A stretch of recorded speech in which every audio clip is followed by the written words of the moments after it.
स्वामी समर्थांनी चोळप्पाच्या मुलाला कृष्णाप्पाला दिलेल्या पुनर्जन्माच्या अद्भुत घटनेचा हा थोडक्यात आढावा आहे.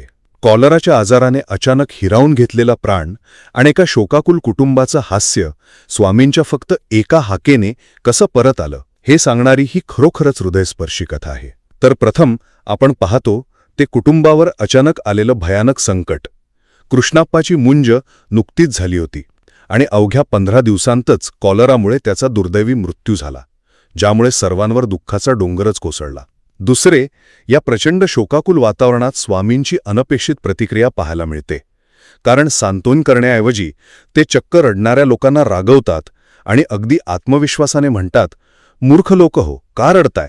अजून कृष्णाप्पाचं लग्न व्हायचं बाकी आहे. आणि शेवटी येतो तो थक्क करणारा पुनर्जन्माचा क्षण, जिथे स्वामी थेट मृतदेहाजवळ जातात आणि अरे निळकंठ उठ, माशी 2 शब्द तरी बोल अशी हाक मारतात.